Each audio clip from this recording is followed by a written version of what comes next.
SFJ के leader Gurpatwant Pannu खिलाफ हिमाचल च यूएपीए तहत परचा दर्ज। सीएम जयराम ठाकुर नूं ऑडियो मैसेज जरिए दित्ती सी धमकी। ऑडियो च तिरंगा ना लहराउण लई धमकाया गया सी।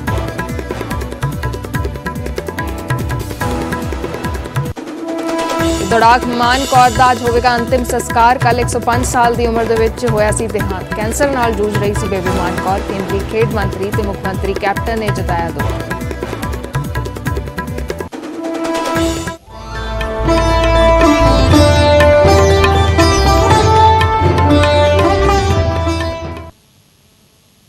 सत श्री अकाल। न्यूज़ 18 पंजाब हरियाणा हिमाचल देख रहे दर्शकों का स्वागत। मैं हाँ अर्शदीप संधू। शुरुआत करते हैं अज की वड्डी खबर के नाल। पंजाब च हुण 2 अगस्त तो सारे स्कूल खुलण जा रहे हैं। गृह विभाग वालों सारे स्कूल खोलण की मंजूरी दे दी गई है ते सारियां क्लासां लई स्कूल खोलण की मंजूरी दी गई है। हालांकि सिक्ख्या विभाग की मोहर लगनी बस बाकी है।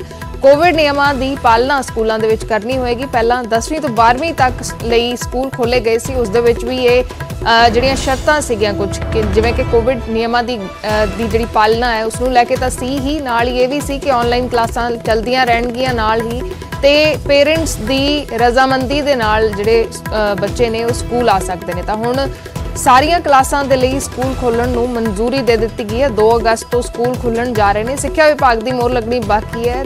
ਬਸ ਗ੍ਰਹਿ ਮੰਤਰਾਲੇ ਨੇ ਮਨਜ਼ੂਰੀ ਦੇ ਦਿੱਤੀ ਹੈ।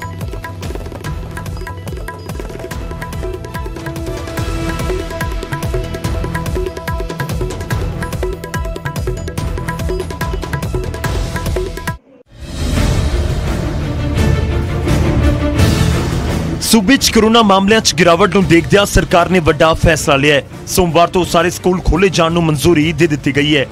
इस फैसले नूं लैके गृह विभाग ने नोटिफिकेशन जारी किया है। हालांकि अजे सिक्ख्या विभाग दे वल्लों इस दे उत्ते अंतिम फैसला लेना बाकी है।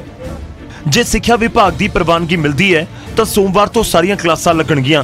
प्राइमरी मिडल ते सैकेंडरी क्लासां दे बच्चे स्कूल जा सकणगे। हालांकि इस दौरान कोरोना नियमां दे विच कोई ढिल ना वरतण दे निर्देश दिते गए ने। सैनिटाइजर की वरतों और मास्क पाउणा लाजमी होवेगा। इस दे नाल ही सोशल डिस्टेंसिंग की पालना भी जरूरी होवेगी। इस तो पहला स्कूल सिर्फ वड्डियां क्लासां लई ही खुले सन। 10वीं 11वीं और 12वीं के स्टूडेंट ही स्कूल जा रहे सन। फिलहाल करीब 1.5 साल तो स्कूल बंद पए ने।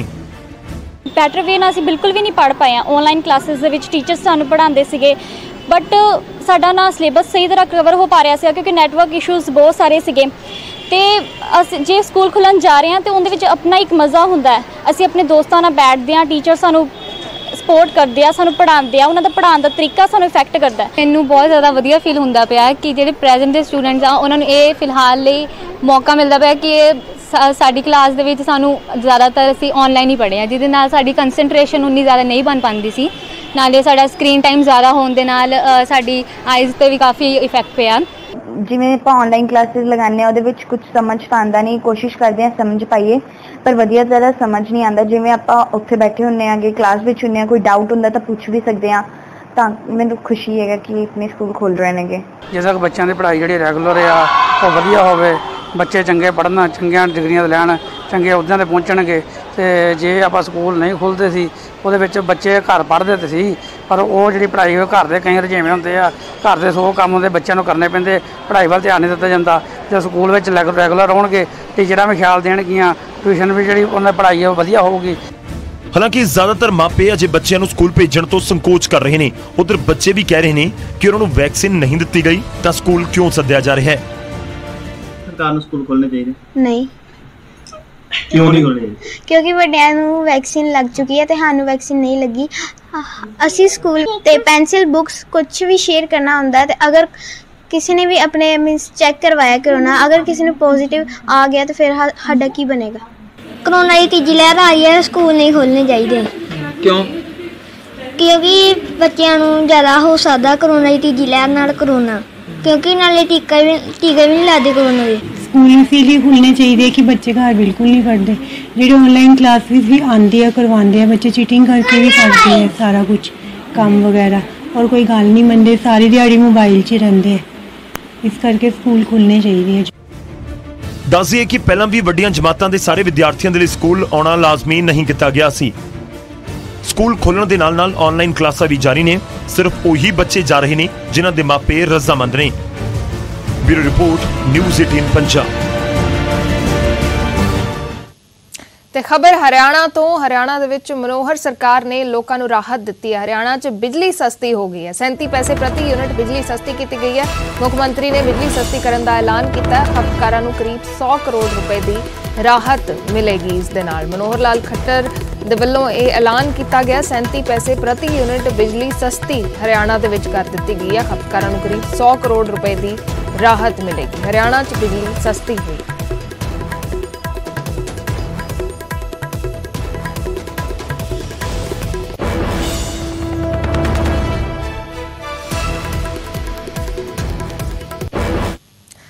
कैप्टन अमरिंदर सिंह का वड्डा बयान सामने आया। 18 नुक्ती एजेंडे नूं लैके कैप्टन अमरिंदर सिंह ने कहा है कि 18 नुक्ती एजेंडे नूं लैके कन्फ्यूजन सी, असीं ये पहलां ही लागू कर चुके हैं, कई नुक्ते पहलां लागू हो चुके हैं। कैप्टन अमरिंदर सिंह ने यह भी कहा कि सरकार जिहड़े वादे कांग्रेस दे वल्लों सत्ता च आउण तों पहलां कीते गए सी, 93% वादे सरकार हुण तक पूरे कर चुकी है। कैप्टन अमरिंदर सिंह का बयान है। कैबिनेट च तत्काल फेरबदल तो कैप्टन अमरिंदर सिंह ने इनकार किया ਤੇ ਦਿੱਲੀ ਦੌਰੇ ਦੌਰਾਨ ਹਾਈਕਮਾਨ ਦੇ ਨਾਲ ਚਰਚਾ ਕਰਨ ਦੀ ਗੱਲ ਕੀਤੀ ਕਿ ਇਸ ਦੇ ਬਾਰੇ ਦਿੱਲੀ ਜਦ ਹਾਈਕਮਾਨ ਦੇ ਕੋਲ ਬੈਠਿਆ ਜਾਏਗਾ ਤਾਂ ਉਦੋਂ ਇਸ ਦੇ ਬਾਰੇ ਚਰਚਾ ਹੋਏਗੀ। ਕੈਬਨਿਟ ਫੇਰ ਬਦਲ ਨੂੰ ਲੈ ਕੇ ਫਿਲਹਾਲ ਕੈਬਨਿਟ ਫੇਰ ਬਦਲ ਤੋਂ ਨੇ ਇਨਕਾਰ ਕਰ ਦਿੱਤਾ ਹੈ। ਲੇਕਿਨ ਦੂਸਰੇ ਪਾਸੇ 18 ਨੁਕਤੇ ਏਜੰਡੇ ਨੂੰ ਲੈ ਕੇ ਕੈਪਟਨ ਅਮਰਿੰਦਰ ਸਿੰਘ ਦਾ ਵੱਡਾ ਬਿਆਨ ਹੈ। ਕਿਹਾ ਹੈ ਕਿ ਅਸੀਂ ਪਹਿਲਾਂ ਹੀ ਕਈ ਨੁਕਤੇ ਲਾਗੂ ਕਰ ਚੁੱਕੇ ਹਾਂ, 93% ਵਾਅਦੇ ਪੂਰੇ ਕੀਤੇ ਜਾ ਚੁੱਕੇ ਨੇ।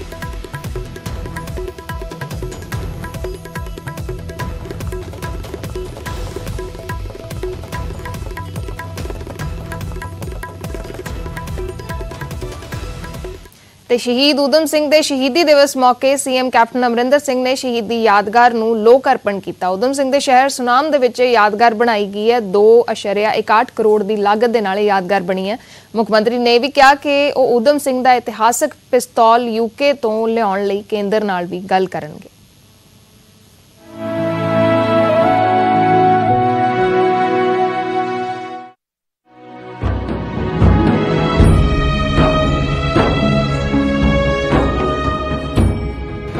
अप्रैल 1919 ਨੂੰ ਜਲਿਆਂਵਾਲਾ ਬਾਗ 'ਚ ਖੂਨੀ ਸਾਕਾ ਹੋਇਆ।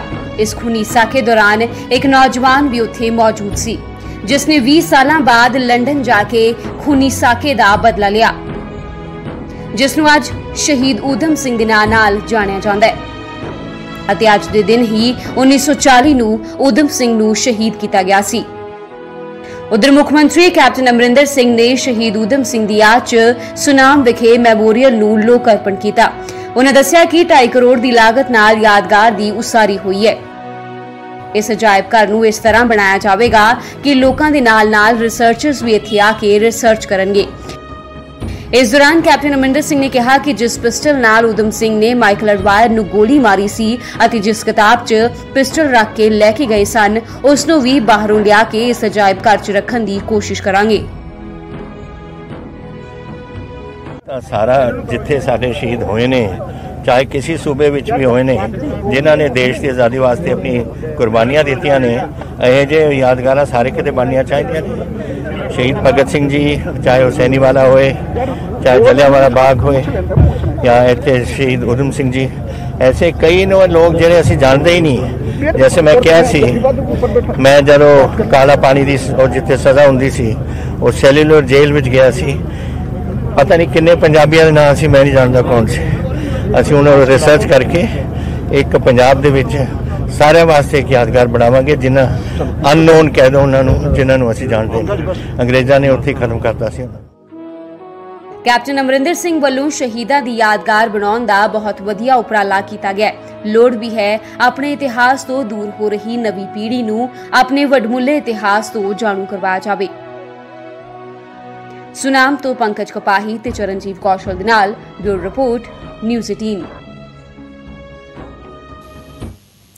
ਤੇ ਉਧਰ ਵਿਜੇ ਸਾਂਪਲਾ ਦਾ ਵਿਰੋਧ ਕਰਨ ਵਾਲੇ ਕਿਸਾਨਾਂ ਦੇ ਉੱਤੇ ਕੇਸ ਦਰਜ ਹੋਇਆ। ਸਿਰਸਾ ਦੇ ਵਿੱਚ ਕਿਸਾਨਾਂ ਤੇ ਕੇਸ ਦਰਜ ਹੋਇਆ। ਦਾਦੂਵਾਲ ਦੇ ਨਾਲ ਵਿਜੇ ਸਾਂਪਲਾ ਦੀ ਮੁਲਾਕਾਤ ਨਹੀਂ ਹੋ ਸਕਦੀ। ਕਿਸਾਨਾਂ ਦੇ ਵਿਰੋਧ ਤੇ ਵਿਜੇ ਸਾਂਪਲਾ ਨੇ ਕਿਹਾ ਕਿ ਕਿਸਾਨਾਂ ਨੇ ਰਾਹ ਰੋਕ ਕੇ ਅਪਰਾਧ ਕੀਤਾ। ਇਹ ਵੀ ਕਿਹਾ ਕਿ ਦਾਦੂਵਾਲ ਦੇ ਨਾਲ ਸਿਆਸੀ ਨਹੀਂ ਸਗੋਂ ਧਾਰਮਿਕ ਮੁਲਾਕਾਤ ਹੋਣੀ ਸੀ। ਮੈਂ ਐਸਸੀ ਕਮਿਸ਼ਨ ਦੇ ਚੇਅਰਮੈਨ ਦੇ ਤੌਰ ਤੇ ਆਇਆ ਸੀ। ਵਿਜੇ ਸਾਂਪਲਾ ਬੀਜੇਪੀ ਆਗੂ ਨੇ ਐਸਸੀ ਕਮਿਸ਼ਨ ਦੇ ਚੇਅਰਮੈਨ ਵੀ ਨੇ ਤੇ ਉਹਨਾਂ ਦਾ ਕਿਸਾਨਾਂ ਦੇ ਵੱਲੋਂ ਵਿਰੋਧ ਕੀਤਾ ਗਿਆ। ਸਿਰਸਾ ਦੀਆਂ ਇਹ ਤਸਵੀਰਾਂ ਨੇ, ਸਿਰਸਾ ਦੇ ਵਿੱਚ ਉਹਨਾਂ ਦਾ ਵਿਰੋਧ ਕੀਤਾ ਗਿਆ ਤੇ ਇਹਨਾਂ ਕਿਸਾਨਾਂ ਦੇ ਉੱਤੇ ਪਰਚਾ ਦਰਜ ਹੋਇਆ ਹੈ। ਦਾਦੂਵਾਲ ਦੇ ਨਾਲ ਵਿਜੇ ਸਾਂਪਲਾ ਮੁਲਾਕਾਤ ਕਰਨ ਦੇ ਲਈ ਜਾ ਰਹੇ ਸੀ ਬਲਜੀਤ ਸਿੰਘ ਦਾਦੂਵਾਲ ਦੇ ਨਾਲ ਤੇ ਮੁਲਾਕਾਤ ਨਹੀਂ ਹੋ ਪਾਈ। ਕਿਹਾ ਕਿ ਕਿਸਾਨਾਂ ਨੇ ਰਾਹ ਰੋਕ ਕੇ ਅਪਰਾਧ ਕੀਤਾ ਹੈ। ਵੀ ਕਿਹਾ ਕਿ ਦਾਦੂਵਾਲ ਨਾਲ ਸਿਆਸੀ ਨਹੀਂ ਸਗੋਂ ਧਾਰਮਿਕ ਮੁਲਾਕਾਤ ਹੋਣੀ ਸੀ। ਮੈਂ ਐਸਸੀ ਕਮਿਸ਼ਨ ਦੇ ਚੇਅਰਮੈਨ ਦੇ तौर पे आया ਸੀ।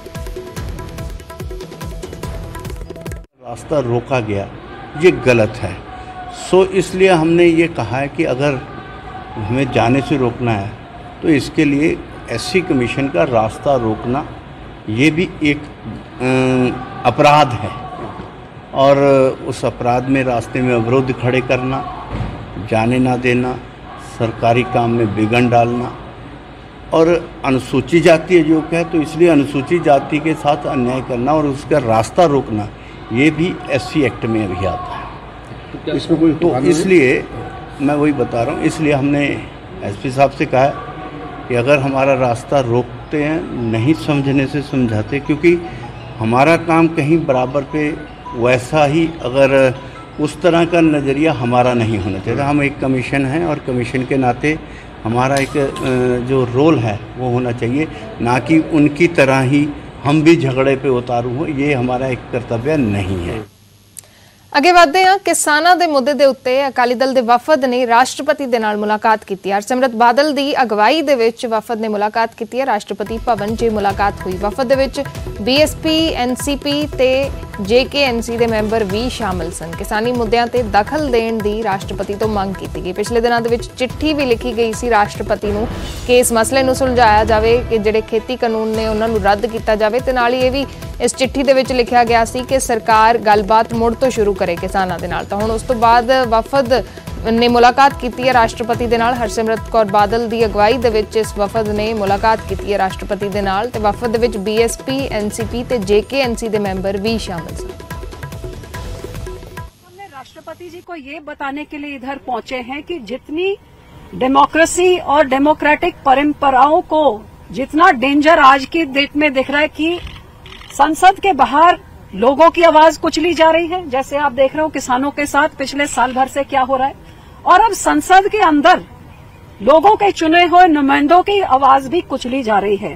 तो ये डेमोक्रेसी का एक बहुत बड़ा नुकसान है और डेमोक्रेटिक इंस्टीट्यूशन का भी एक बहुत बड़ा नुकसान है। और as custodian of the country, conscious keeper of the nation, हम आपको अपील करते हैं कि इस सरकार पे दबाव पाया जाए कि लोगों के मुद्दे, विपक्षी पार्टियों के मुद्दे को एडमिट करके ये संसद चले। किसान अपनी जानें गंवा रहे हैं, किसान की क्यों नहीं सुन रही है? तो इसलिए हमने राष्ट्रपति जी को अपील किया। ਤਾਂ ਹੁਣ ਗੱਲ ਕਰਦੇ ਹਾਂ ਕੋਰੋਨਾ ਵਾਇਰਸ ਦੀ। ਕੋਵਿਡ-19 ਮਹਾਮਾਰੀ ਨੇ ਆਪਸੀ ਨਿਰਭਰਤਾ ਦੀ ਭਾਵਨਾ ਨੂੰ ਮਜ਼ਬੂਤ ਕੀਤਾ ਹੈ, ਜਿਸ ਨਾਲ ਪੂਰਾ ਦੇਸ਼ ਇਸ ਮੁਸੀਬਤ ਦਾ ਇਕਜੁੱਟ ਹੋ ਕੇ ਮੁਕਾਬਲਾ ਕਰ ਸਕੇ। ਵੈਕਸੀਨੇਸ਼ਨ ਦੇ ਐਲਾਨ ਤੋਂ ਬਾਅਦ ਜ਼ਰੂਰਤ ਹੋਵੇਗੀ ਕਿ ਅਸੀਂ ਵੀ ਆਪਣਾ ਮੋਹਰੀ ਯੋਗਦਾਨ ਦਈਏ, ਜਿਸ ਨਾਲ ਅਸੀਂ ਇੱਕੋ ਸਮੇਂ ਇਸ ਵਾਇਰਸ ਨੂੰ ਹਰਾਉਣ ਦੇ ਵੱਲ ਕਦਮ ਵਧਾ ਸਕੀਏ। ਤੇ ਨੈਟਵਰਕ 18 ਇਸ ਮੁਹਿੰਮ ਦੇ ਵਿੱਚ ਹਰ ਕਦਮ ਤੇ ਤੁਹਾਡੇ ਨਾਲ ਹੈ। ਜਦ ਤੱਕ ਸਾਰੇ ਸੁਰੱਖਿਅਤ ਨਹੀਂ ਹੁੰਦੇ, ਉਦੋਂ ਤੱਕ ਕੋਈ ਵੀ ਸੁਰੱਖਿਅਤ ਨਹੀਂ ਹੋਏਗਾ। ਇਸੇ ਸੋਚ ਦੇ ਆਧਾਰ ਤੇ ਕੈਂਪੇਨ ਸੰਜੀਵਨੀ ਦਾ ਉਦੇਸ਼ ਇਹ ਸੁਨਿਸ਼ਚਿਤ ਕਰਨਾ ਹੈ ਕਿ ਵੈਕਸੀਨ ਪਾਉਣਾ ਸਾਰੇ ਭਾਰਤੀਆਂ ਦਾ ਅਧਿਕਾਰ ਹੈ।